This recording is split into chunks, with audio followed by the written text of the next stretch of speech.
नमस्कार दोस्तों, आप सभी का डेफोडिल कोचिंग क्लासेज की इस ऑनलाइन क्लास में स्वागत है। मैं जसवंत माचरा आज आपके साथ फिर हमारे टॉपिक पर्यामंडल पर चर्चा करूंगा। आज हमारा जो विषय है वो सिरोही व करौली पर्यामंडल का रहेगा। तो दोस्तों, हम सबसे पहले करौली पर्यामंडल और उसके बाद में हम सिरोही पर्यामंडल के बारे में बात करेंगे।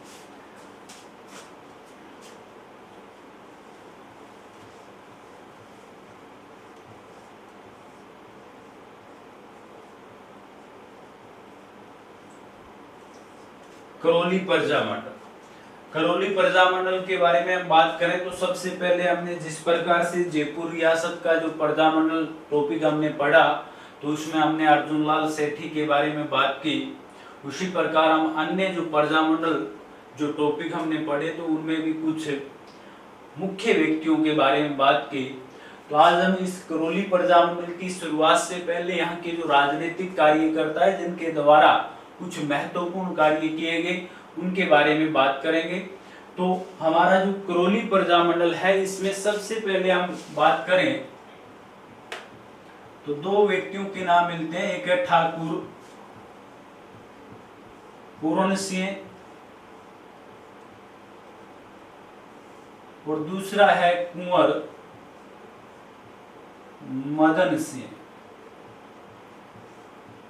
ये जो दोनों व्यक्ति थे, इन दोनों व्यक्तियों ने हमारी करौली जो रियासत है इसमें सबसे पहले जन जागृति और लोगों में रचनात्मक कार्यों के प्रति जो नवीन भावना है वो पैदा करने का जो कार्य है ठाकुर पूर्ण सिंह और कुंवर मदन सिंह ने किया। तो करौली की जनता में सर्वप्रथम बार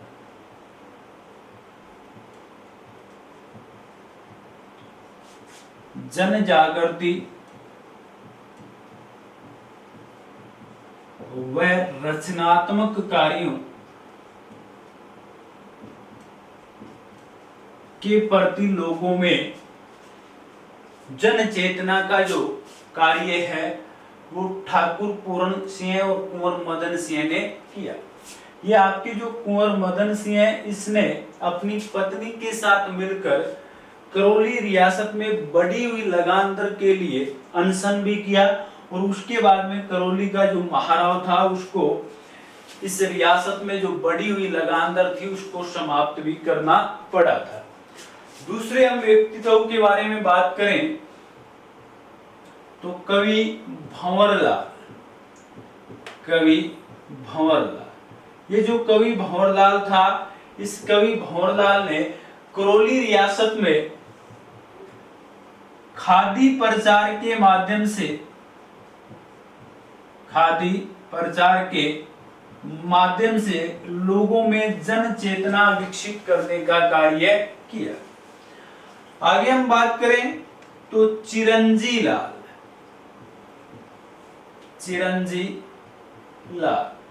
ये जो चिरंजी लाल है इसने करौली रियासत में सर्वप्रथम बार हरिजन उद्धार के लिए कार्य किया। उसके बाद में हम बात करें तो नाम मिलता है कल्याणमल गुप्ता व राम गोपाल। कल्याणमल गुप्ता और राम गोपाल ने सबसे पहले करौली रियासत में उत्तरदायी शासन की स्थापना, नगर पालिकाओं की समुचित व्यवस्था करने और लोगों में जन चेतना का जो कार्य है कल्याणमल गुप्ता और राम गोपाल ने किया। तो ठाकुर पूर्ण सिंह और कुंवर मदन सिंह ने सर्वप्रथम बार जन जागृति और रचनात्मक कार्यों के प्रति लोगों को जागृत किया। कवि भंवरलाल ने खादी प्रचार के माध्यम से लोगों में जन जागृति का संचार किया और चिरंजी लाल ने हरिजन उद्धार के लिए कार्य किया। कल्याणमल गुप्ता और राम गोपाल ने सबसे पहले करौली रियासत में उत्तरदायी शासन नगरपालिका के विकास व बेगार प्रथा व लाग बाग इनके प्रति लोगों में जन जागृति का संचार किया। अब आपके ये जो क्वेश्चन है, हमारे जो रीट के 2 एग्जाम होते हैं या कोई बच्चा करौली से एग्जाम देता है तो वहां पर इस प्रकार के क्वेश्चन आपसे पूछे जा सकते हैं। तो ये जो क्वेश्चन है ज्यादा महत्वपूर्ण नहीं है। जो बच्चा पटवारी की या राजस्थान पुलिस की तैयारी कर रहा है उनके लिए ज्यादा महत्वपूर्ण नहीं है। रीट की जो तैयारी कर रहे हैं उनकी दृष्टि से ये क्वेश्चन है जो अच्छे क्वेश्चन आपके बन सकते हैं कि करौली जो रियासत है उसमें सबसे पहले लोगों में जन जागृति व रचनात्मक कार्यों के प्रति जो भावना है लोगों की, वो जागृत किसने की? करौली में सबसे पहले ठाकुर पूर्ण सिंह और कुंवर मदन सिंह ने। इसी प्रकार यहाँ से एक अच्छा क्वेश्चन ये भी बन सकता है कि करौली रियासत में सबसे पहले उत्तरदायी शासन की स्थापना के लिए जो मांग है वो किन के द्वारा की गई? तो कल्याणमल गुप्ता और राम गोपाल के द्वारा ये मांग उठाई गई। अब हम बात करें हमारे करौली प्रजामंडल की, तो एक ही लाइन है, आपको ज्यादा कुछ याद नहीं रखना। करौली जो प्रजामंडल है उसकी स्थापना होती है 1938 ईस्वी में। कब होती है? 1938 ईस्वी में। और इसके जो संस्थापक थे वो थे आपके त्रिलोक चंद माथुर।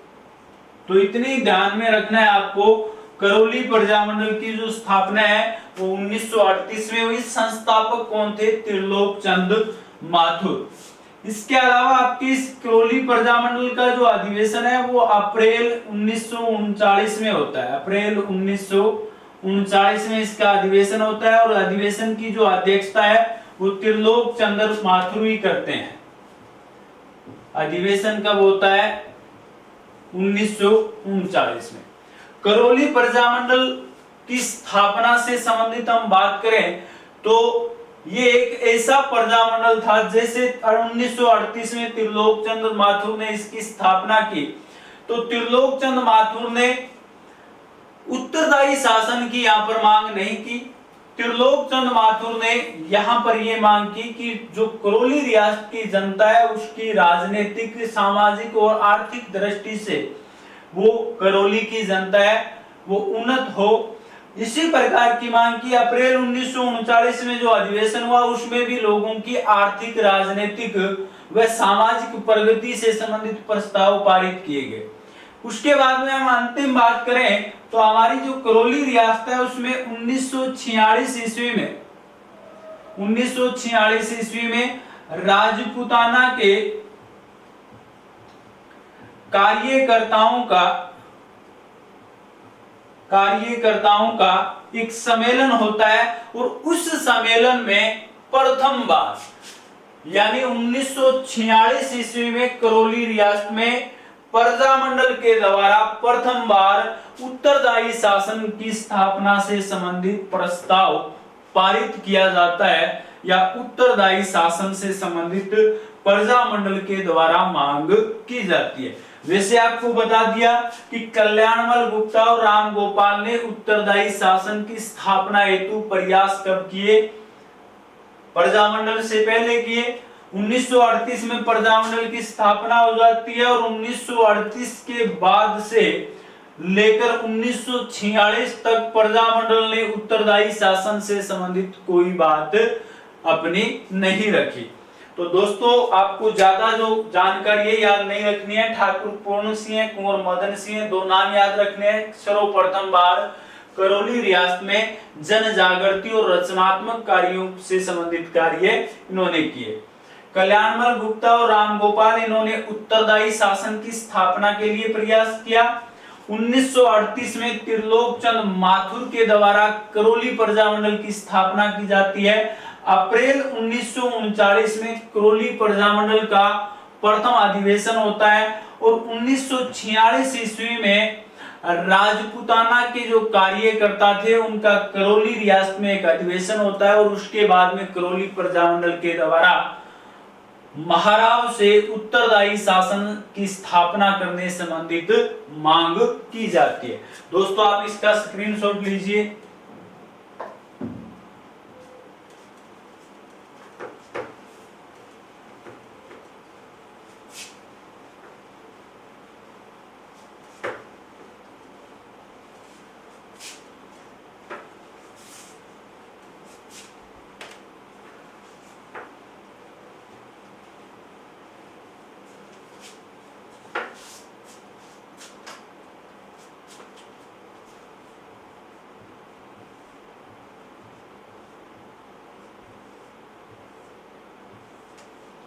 अब हम बात करें हमारे सिरोही प्रजामंडल की, तो उसी प्रकार जिस प्रकार से करौली प्रजामंडल की एक दो बात महत्वपूर्ण है, उसी प्रकार सिरोही प्रजामंडल की भी एक दो बातें महत्वपूर्ण है।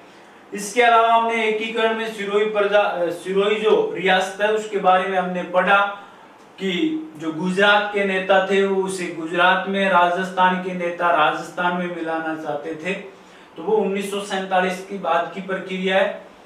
हम हमारे प्रजामंडल पर बात करें तो सिरोही में सबसे पहले बात करते हैं गोविंदगिरी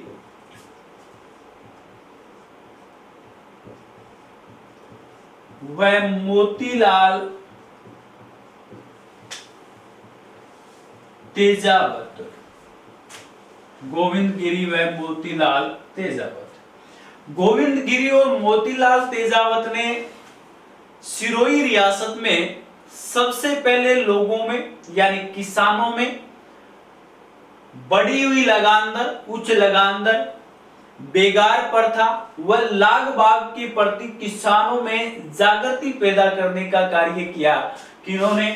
गोविंदगिरी और मोतीलाल तेजावत के द्वारा ये कार्य किया गया।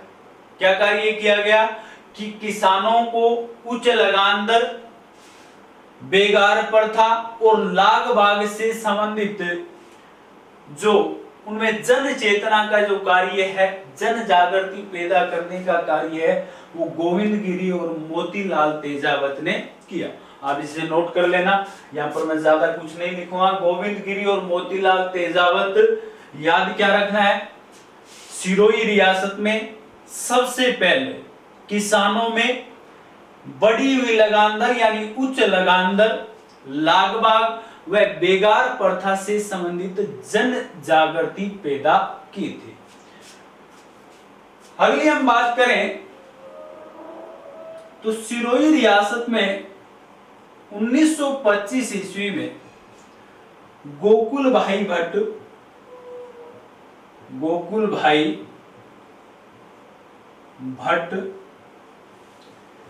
घिंसा लाल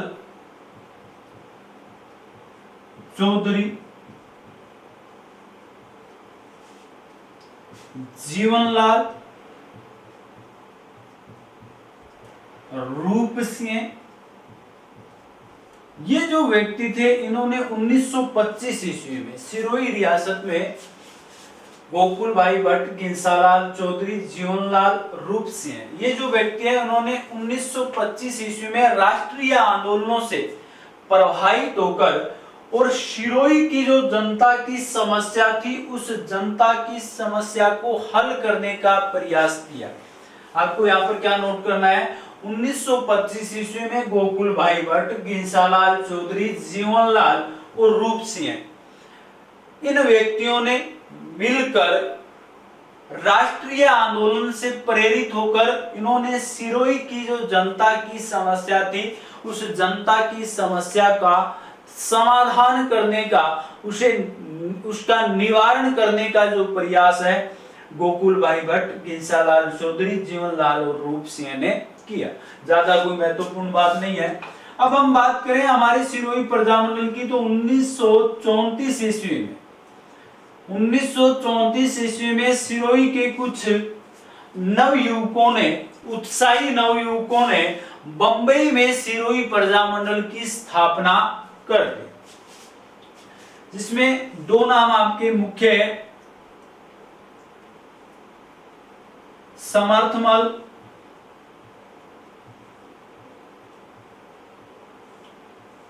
और भूपेंद्र नाथ त्रिवेदी, ये जो व्यक्ति थे या युवा थे, इन्होंने आपकी इस सिरोही प्रजामंडल की जो स्थापना है वो कहां पर कर दी? बंबई में। तो सिरोही प्रजामंडल से संबंधित एक क्वेश्चन पूछा जाता है कि ऐसा प्रजामंडल जिसकी स्थापना बंबई में हुई, जैसे हमारा जो बीकानेर प्रजामंडल है उसकी स्थापना कलकत्ता में हुई। कल हमने पढ़ा जैसलमेर जो प्रजामंडल है उसकी स्थापना जोधपुर में हुई। उसी प्रकार हमारा जो सिरोही प्रजामंडल है उसकी स्थापना कहां पर हुई है? कहां पर हुई है? बंबई में। और संस्थापक थे समर्थमल और विद्याशंकर, सॉरी आपको विद्याशंकर यहां पर नोट करना है, विद्याशंकर त्रिवेदी। समर्थमल और विद्याशंकर त्रिवेदी नामक जो युवा थे, अन्य इनके सहयोगी थे, उनके साथ इन्होंने मिलकर बंबई में आपके सिरोही प्रजामंडल की स्थापना की। परंतु ये प्रजामंडल था वो मूल उद्देश्यों से संबंधित प्रजामंडल नहीं था। आनंद फानन में कुछ युवाओं के द्वारा ये कार्य किया गया था। 1938 के हरिपुरा अधिवेशन, हमने जब प्रजामंडल टॉपिक की शुरुआत की तो हमारे राजस्थान में जो प्रजामंडल जो कार्य है प्रजामंडल का, उसको जो बल है वो किस अधिवेशन के बाद मिला? तो कांग्रेस के 1938 के हरिपुरा अधिवेशन के बाद में बल मिला।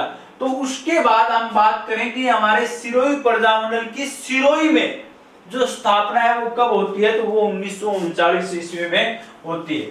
सिरोही प्रजामंडल की सिरोही में जो स्थापना है वो 1939 ईस्वी में होती है। कब होती है? 1939 में 22 जनवरी को। कब होती है? 22 जनवरी 1939 को इसकी स्थापना होती है। संस्थापक कौन थे? तो गोकुल भाई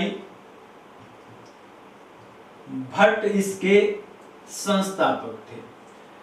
गोकुल भाई भट्ट ने सिरोही में सिरोही प्रजामंडल की स्थापना, याद क्या रखना है? सिरोही में सिरोही प्रजामंडल की स्थापना। सिरोही प्रजामंडल की स्थापना कब हुई? तो वो हुई 22 जनवरी 1939 को। और बंबई में सिरोही के कुछ उत्साही युवकों के द्वारा, जैसे विद्याशंकर त्रिवेदी, समर्थमल आदि जो उत्साही युवक थे, उनके द्वारा बंबई में 1934 में सिरोही प्रजामंडल की स्थापना की। और हमारा जो सिरोही प्रजामंडल है उसका सिरोही में सिरोही प्रजामंडल की स्थापना कब हुई? तो 22 जनवरी 1939 को गोकुल भाई भट्ट के द्वारा। आपका जो सिरोही प्रजामंडल है इसके द्वारा सितंबर 1939 में किसानों के समर्थन में सिरोही प्रजामंडल के द्वारा एक अधिवेशन करके और सिरोही रियासत में आंदोलन की शुरुआत की जाती है। और उसके बाद में सिरोही का जो महारावल था उसने गोकुल भाई भट्ट व इनके जो सहयोगी थे, जैसे आपका जीवनलाल, रूप सिंह, एक रामेश्वर दयाल नाम का व्यक्ति था, उनको गिरफ्तार कर जेल में डाल दिया। और हमारा जो सिरोही प्रजामंडल है उसकी स्थापना होते हुए उसे अवैध घोषित कर दिया था। भारत छोड़ो आंदोलन के दौरान हमारा जो सिरोही प्रजामंडल है उसकी जो गतिविधियां थी वो सामान्य गतिविधियां रही। तो आज हमने दो प्रजामंडल टॉपिकों के बारे में बात की। एक था आपका करौली प्रजामंडल, ज्यादा कुछ महत्वपूर्ण नहीं है।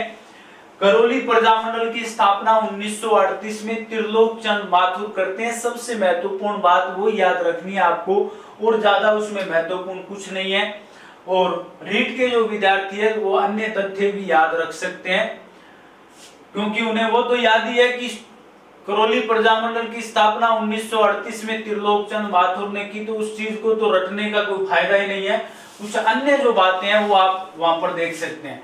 हमारा जो सिरोही प्रजामंडल है तो गोविंदगिरी और मोतीलाल तेजावत ने सबसे पहले यहाँ के किसानों में जन जागृति, लाग बाग और बेगार प्रथा के विरुद्ध लोगों को जागृत किया। 1925 में गोकुल भाई भट्ट, घिंसालाल चौधरी, जीवनलाल और रूप सिंह इन्होंने मिलकर राष्ट्रीय आंदोलन से प्रेरित होकर सिरोही की जनता की समस्या को हल करने का प्रयास किया। यहाँ पर दो आपको महत्वपूर्ण बातें, राजस्थान पुलिस पटवारी के जो बच्चे हैं वो यहाँ पर दो महत्वपूर्ण बातें याद रखेंगे। 1934 ईस्वी में समर्थमल और विद्याशंकर त्रिवेदी और इनके जो साथी थे, ये सिरोही के कुछ युवा थे जो बंबई में रह रहे थे, और इन्होंने उत्साही युवकों ने बंबई में क्या है आपकी सिरोही प्रजामंडल की स्थापना कर दी। ये जो प्रजामंडल बंबई में ये जो गठित हुआ, इस प्रजामंडल ने इसका उत्साह में इसकी स्थापना हुई और इसने कोई उत्तरदायी शासन से संबंधित ज्यादा महत्वपूर्ण कार्य नहीं किए। 22 जनवरी 1939 को गोकुल भाई भट्ट के नेतृत्व में सिरोही रियासत में सिरोही प्रजामंडल की स्थापना होती है, और ये हमारा यानी सिरोही में उत्तरदायी शासन से संबंधित कार्य करने वाला प्रजामंडल था। इसने सितंबर 1939 में एक अधिवेशन करके और किसानों की जो मांगे हैं उनको भी इन्होंने मांगों को जायज ठहराया और महाराव से मांग की कि किसानों की जो समस्या उनका निवारण किया जाए। तब महाराव ने गोकुल भाई भट्ट व उनके सहयोगी जैसे जीवनलाल है, रूप सिंह, रामेश्वर दयाल नाम का व्यक्ति है, उन सभी को गिरफ्तार कर जेल में डाल दिया। उसके बाद में यानी जैसे इसकी स्थापना होती है, इसे क्या है अवैध घोषित कर दिया जाता है, और मार्च 1941 में मई 1941 में आपका जो सिरोही प्रजामंडल है उसको सिरोही रियासत के द्वारा क्या है मान्यता दी जाती है। भारत छोड़ो आंदोलन के समय यहाँ पर सामान्य गतिविधि रही, और उसके बाद में हमारा जो एकीकरण टॉपिक है उसमें हमने पढ़ रखा है कि सिरोही जो रियासत है उसका जो विलय है वो कितने चरणों में हुआ, और सिरोही को गुजरात की जो नेता है वो गुजरात में मिलाना चाहते थे।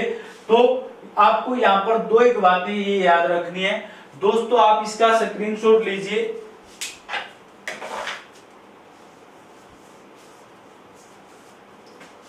दोस्तों आज के वीडियो में इतना ही। मैं आशा करता हूं आज का जो वीडियो है आपको पसंद आएगा। अगर आपको हमारा ये जो वीडियो है पसंद आए तो आप इसे लाइक करें, शेयर करें और कमेंट करना भी न भूलें। इसके अलावा आज के लिए दोस्तों इतना ही। जय हिंद, जय भारत।